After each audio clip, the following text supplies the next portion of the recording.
In this video, we will start looking at simple sentences in Latin and getting to grips with nouns in the nominative and accusative cases. Hi everyone, welcome back to Bombast Bat.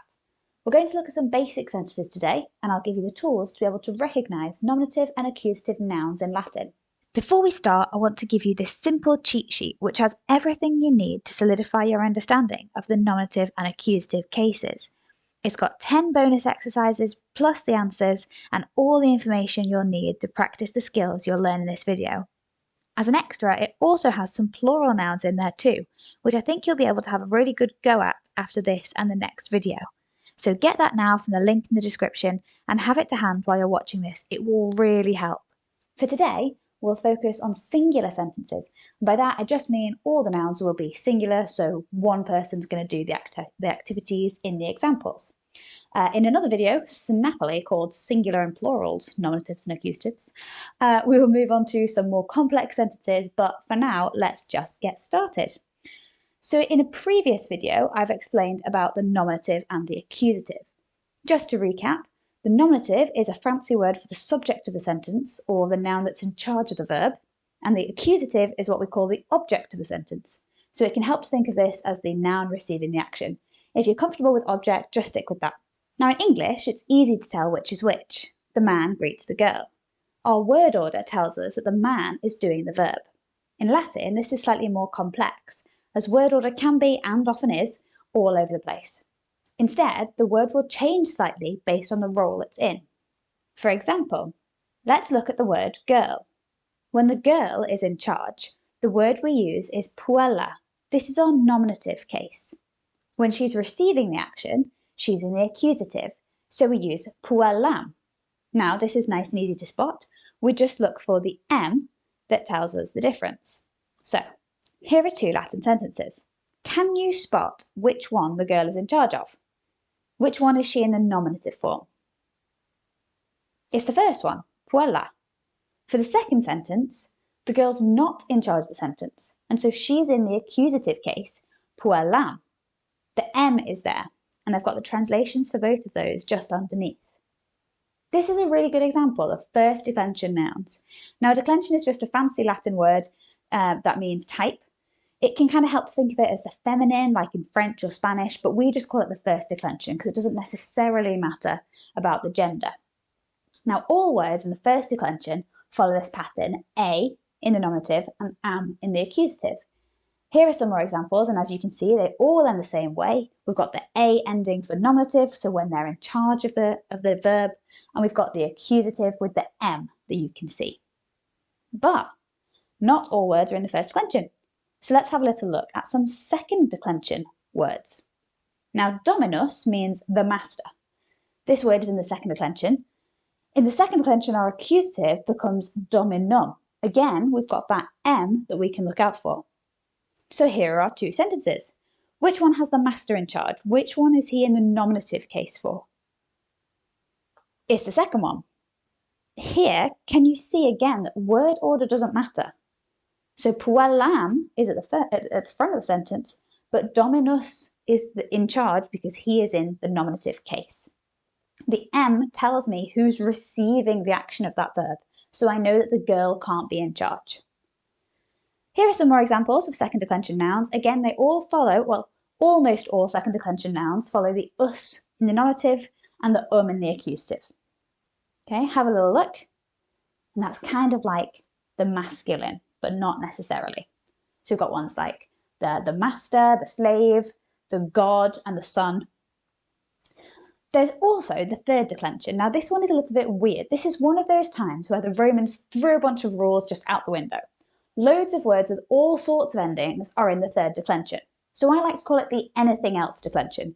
For example, mercator, which means merchant, navis, which means ship, and rex, which means king. They're all third declension nominatives. But don't panic. You can see that none of them end in an A or an us, so I know that they're not first and second declension. I can confidently assume, therefore, that nominative nouns with other endings will be in the third declension. Luckily, in the accusative, they all do the same thing. They all go to M, E-M. So we've got that M again, and I can tell from the E that they are third declension. That's really helpful. So, Here are all the endings we've looked at today.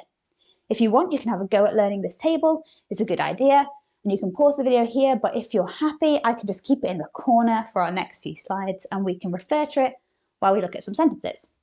There'll also be a little vocabulary box to help, so you will have everything you need on the slide so we can have a go at some translation. So we're going to have a look at the first one on all together, and then I'll give you a chance to have a look at the others on your own. So if you look at the green box, the vocabulary is split into nouns at the top and verbs at the bottom. That's just to make it a bit easier for you to see. And it's in alphabetical order rather than the order in which they might appear in our examples.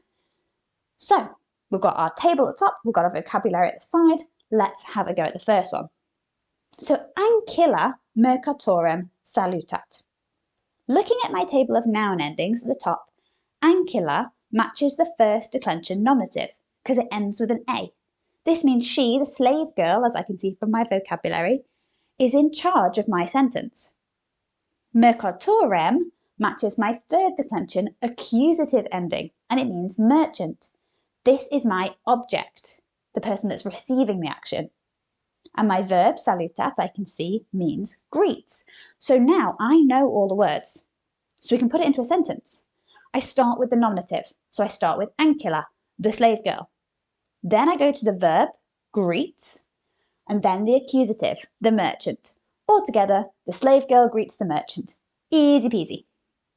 Now, if you want to have a go at the other three yourself, you can pause the video, and I'm going to go through the answers. So when you're ready, just play the video again. So number 2, canis, domum, intrat. Canis, dog, doesn't match any of the endings that I've got on my chart. So it's probably a third declension nominative. And in fact, it is. It's one of my anything else ones. So the dog is in charge. Domum is a second declension accusative, the house. And the verb at the end, intrat, means enters. So I start with the nominative, canis, the dog, then the verb, enters, then the accusative, the house. Number 3, herbs. This is a third declension noun. Again, it doesn't match any of my endings. So it's my third declension nominative. It means city.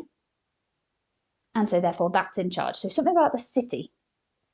Regem is quite a tricky one. It comes from rex, which is another third declension noun.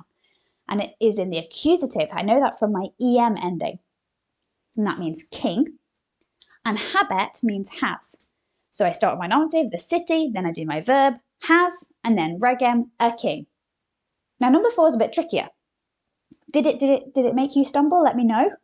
Okay, but don't forget, word order does not matter in Latin. It is the endings that tell us who's doing what. So I hope you were looking at your endings. So, looking at the table, feminam must be accusative because it ends with an M. So the woman is not in charge of my sentence. I don't start with her. Servus is my nominative. He's in charge, which is of the action, which is placet, which means pleases. So the slave pleases the woman. Remember, word order doesn't matter, so I can put those nouns in any order I want. Here's a few more for you to try on your own. If you want, you can leave your answers in the comments. If you have any problems, let me know. But I really hope you've liked this video and that you've found the explanations really useful. Don't forget to go and download my quick and easy cheat sheet for the nominative and accusative cases. You can find it in the link below and it will really help to solidify the skills you've just learned in this lesson. So subscribe to the channel for more Latin lessons and I'll see you next time on Bam Bas Bat.